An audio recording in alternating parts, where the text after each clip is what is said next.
Bonjour à tous, je suis ravi de vous retrouver. Je suis le docteur Louis Fouché, médecin anesthésiste réanimateur. Et puis, on s'en fiche un peu de mes titres aujourd'hui. J'ai la chance d'être avec Jean-Dominique Michel pour une série d'émissions qui s'appelle Accords et désaccords.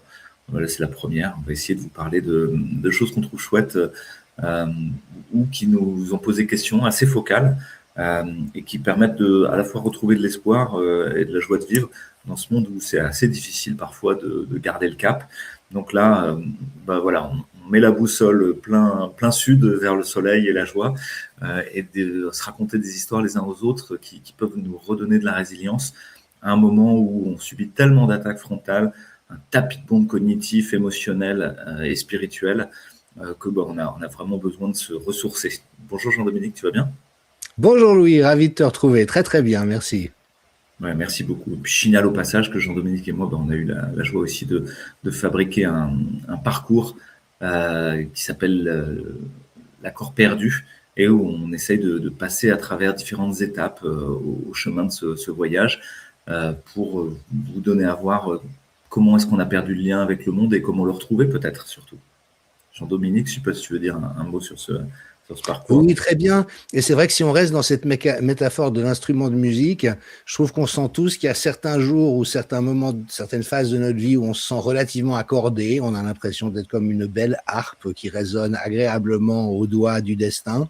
Puis à d'autres moments, on a l'impression d'être complètement désaccordé et de faire des sons complètement dissonants. Et donc, le parcours qu'on a créé ensemble vise à revisiter ces facettes de l'existence humaine en respect du fait qu'aucun d'entre nous n'est ajusté en permanence, mais qu'on peut réfléchir à comment c'est qu'on se désaccorde, comment c'est qu'on se réaccorde, qu'est-ce qui fait du bien à notre humanité, qu'est-ce qui met en défi notre humanité, et même si ça n'est pas confortable, ça reste potentiellement utile et bienfaisant, et qu'est-ce qui est juste nocif et qu'il faut savoir éviter. Donc j'étais ravi de faire ce programme avec Louis, dont j'admire toujours la virtuosité de mise en pensée féconde et en narration. Tu as évoqué le fait des récits, et c'est vrai qu'on se forme par et dans le récit, et il y a des récits qui stérilisent ou qui enferment, il y a des récits qui font du bien. Donc, toujours partant avec toi pour de nouvelles aventures dans ces contrées qui aujourd'hui sont assez vitales. Car si nous ne reprenons pas notre oxygène, comme tu le dis, le contexte est quand même assez asphyxiant. Ouais, merci Jean-Do pour la proposition d'ailleurs de ce parcours ensemble, parce que pour moi c'est très rafraîchissant aussi, et puis on voit les commentaires, ça c'est un tableau de bord pour nous qui est vraiment intéressant, on a des retours qui sont très très chouettes avec beaucoup de gens inscrits, ça à la fois ça fait plaisir, à la fois on se dit que ça a l'air très utile, et donc c'est juste, et quand on fait quelque chose de juste, j'ai l'impression que plus on donne, plus on a envie de donner, euh, plus on en donne, plus on en a, quoi, quelque part. Euh, voilà, le lien est en dessous dans la description, vous n'hésitez pas à y aller si ça vous intéresse, vous pouvez même aller voir. Puis Jean-Dominique a une éthique tout à fait précise sur ce sujet, si ça vous plaît pas, vous serez remboursé, et puis voilà quoi. C'est bien ça. Oui, Alors je suis. absolument. C'est-à-dire que, excuse-moi, mais si tu me poses la question, mais pour moi, c'est important que personne ne regrette d'avoir acheté un de mes programmes. Donc, il y a 30 jours pour essayer. Normalement, au bout de 30 jours, soit on s'est donné la peine, soit on le garde pour plus tard. Mais si on l'a essayé et que ça ne nous plaît pas, on se fait rembourser. C'est aussi simple que ça. Et comme ça, tous ceux qui l'ont sont contents de l'avoir eu. Et bien sûr que je table aussi sur le fait qu'en réalité, tu t'en doutes, il y a quand même très très peu de gens qui demandent à se faire rembourser. Donc, ça veut dire qu'a priori, la satisfaction est au rendez-vous. Mais si d'aventure, une personne demande un remboursement pour quelque raison que ce soit, il n'y a pas de justification à donner, c'est automatique. Merci beaucoup Jean-Do. Je vais vous proposer un accord et désaccord aujourd'hui autour d'une expérience dans ma pratique professionnelle. Vous savez que j'étais médecin en réanimation, et notamment en réanimation des grands brûlés, qui sont ces malades qui ont une grande surface du corps qui est atteinte par des brûlures profondes et dont le pronostic vital est mis en jeu et à la fois le pronostic fonctionnel, c'est-à-dire que derrière, il y a des handicaps très très lourds, très très sévères liés à la reconstruction avec le monde. Et on est déjà dans cette histoire d'accords et désaccords, d'accords perdus, parce que ce firewall qui vient brûler notre interface avec le monde rend les patients absolument poreux à tout ce qu'il y a autour, et donc ont des grands problèmes pour réguler leur température corporelle, pour réguler leur immunité et leur capacité à se défendre. Et le fait d'avoir une barrière, ça paraît étonnant, mais c'est aussi ce qui permet d'être en lien de manière juste avec le monde. Et donc on voit qu'on en discute tout au long du parcours avec Jean-Dominique, mais il ne s'agirait pas non plus que l'accord perdu, ce soit essayer de retrouver un accord intégral, la fusion absolue avec le monde. Et là, on serait en train d'embrasser notre doudou en permanence. Apparemment, pour mes malades d'hématologie ou mes malades de grands brûlés, c'est exactement la même histoire. Pas de système immunitaire. Quand vous vous mettez à être intégralement fondu dans le monde, bah, vous vous mettez à faisander. C'était le cas de ces patients qui se mettaient à pourrir vraiment sur place avec des infections qui ressemblaient parfois à une poire que vous laissez sur une assiette pendant des semaines et des champignons noirs, vous savez, qui se mettent dessus. Bah, c'est ça qui se passe. Alors, ce début étant mis, vous avez dit qu'il s'agissait de vous remonter le moral. Un jour, j'admets une patiente qui avait été brûlée pendant les feux de la Saint-Jean. C'est une tradition en France, dans certains endroits dans le sud de la France, où pendant les feux de la Saint-Jean, on fait brûler un feu toute la nuit, qui est la plus courte de l'année, jusqu'au petit matin. Et puis, un des jeux ou une des traditions est de sauter par-dessus le feu. Et il se trouve que cette jeune fille, cette jeune femme qui avait autour de 25 ans, était trisomique 21, atteinte d'une trisomie 21, handicapée, mais vivant une vie tout à fait heureuse et satisfaisante, institutionnalisée dans un institut où tout le monde prenait bien soin d'elle, vraisemblablement, et où il avait un amoureux. Et son amoureux, son chéri, auquel elle tenait par-dessus tout. Et puis, au feu de la Saint-Jean, l'amoureux décide de sauter par-dessus le feu, mais il ne veut pas lâcher la main de sa chérie, et il la prend avec elle, et elle saute aussi, mais elle passe dans le feu, et elle est brûlée. Elle est brûlée sur une 40% de surface corporelle, et elle se retrouve dans le service de réanimation. Et puis, je reçois en entretien sa maman, et sa maman est en colère. Sa maman ne supporte pas ce qui s'est passé, elle en veut à tout le monde. Elle veut faire un procès au préfet, elle veut faire un procès à la directrice du centre institutionnalisé, elle veut faire un procès au chéri de sa fille, elle veut faire un procès à tout le monde. Et j'ai essayé d'écouter ça. Vous allez me dire, mais ça n'a rien à voir avec la médecine, mais si, il s'agit aussi de soigner les familles, il s'agit aussi de prendre soin des familles. Et donc, j'ai lentement essayé d'accoucher sa détresse en l'écoutant et en réitérant simplement de manière mimétique. Vous êtes en colère, vous voulez faire un procès.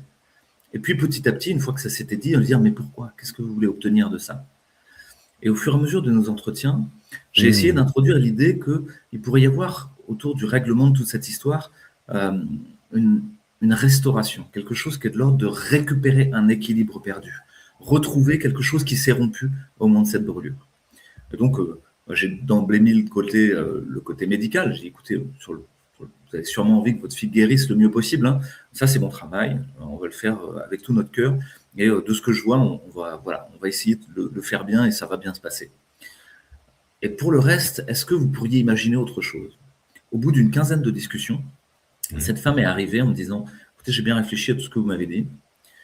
J'ai pris rendez-vous avec le maire de la ville, le préfet, la directrice de l'école, de l'institution, les parents de l'autre jeune homme. Et ce que j'aimerais vraiment maintenant, après y avoir vraiment réfléchi, c'est pas un procès.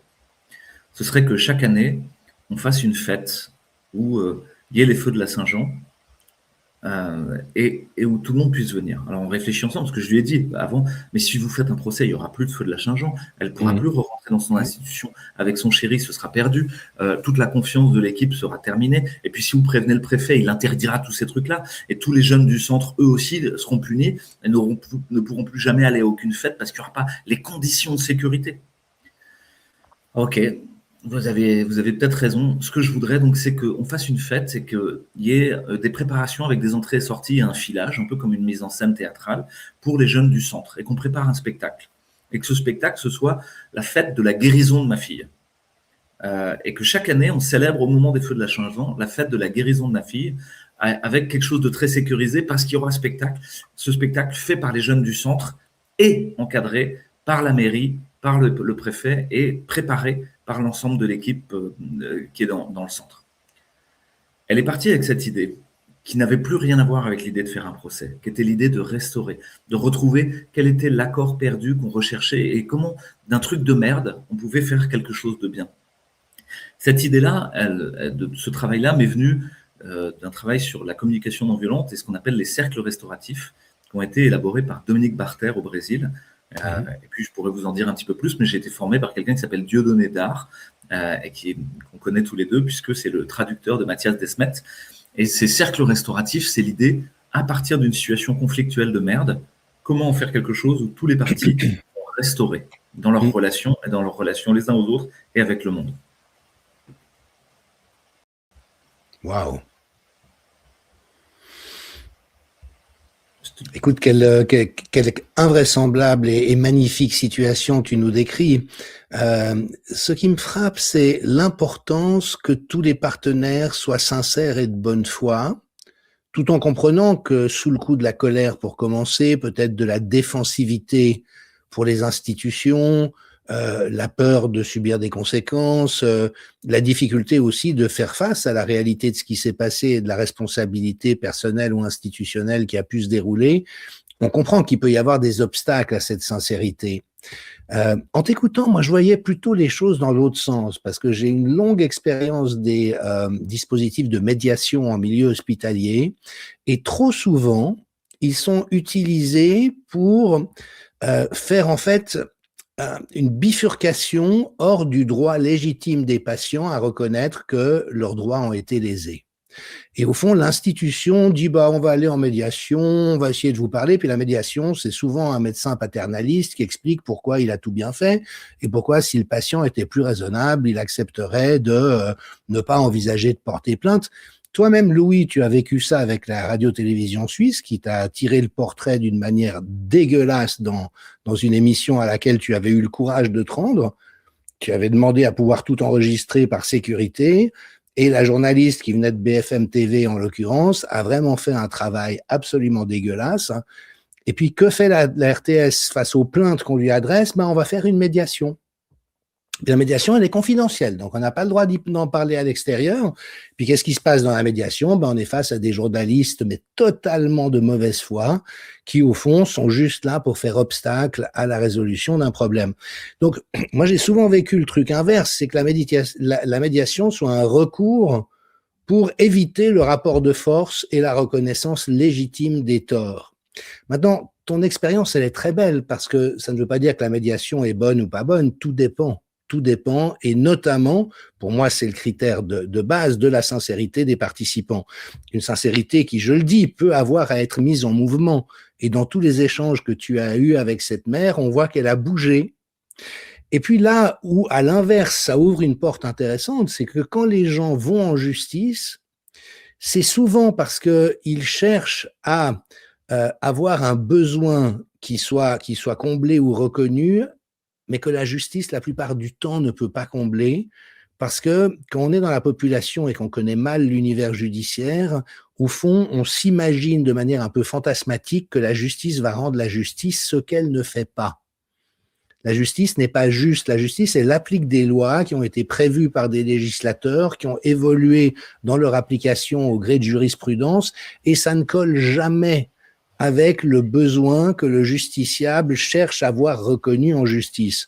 Alors, ça ne veut pas dire, là encore, qu'il ne faut pas aller en justice, mais que souvent, il y a ce décalage. Et là, on voit qu'il peut y avoir un décalage face à la médiation, il peut y avoir un décalage face à la justice.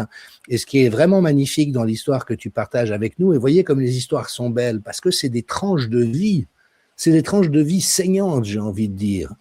Cette mère, elle avait sa fille qui avait été brûlée à 40% de son corps.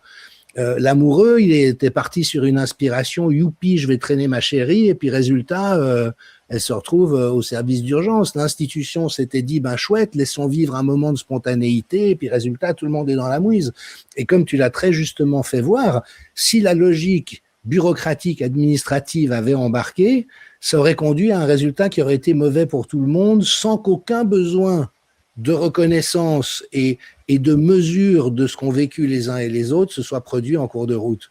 Donc là, on voit que quand il y a la sincérité, quand il y a les savoir-faire, effectivement, il y a beaucoup de ressources aujourd'hui, c'est-à-dire que les humains cheminent pour se dire comment pouvons-nous vivre ces situations d'une manière moins aride qu'un dialogue de sourds, moins aride que des réponses bureaucratiques ou standardisées, mais pour créer ce vivant entre nous tous autour de la situation qui s'est produite et la manière dont chacun est affecté.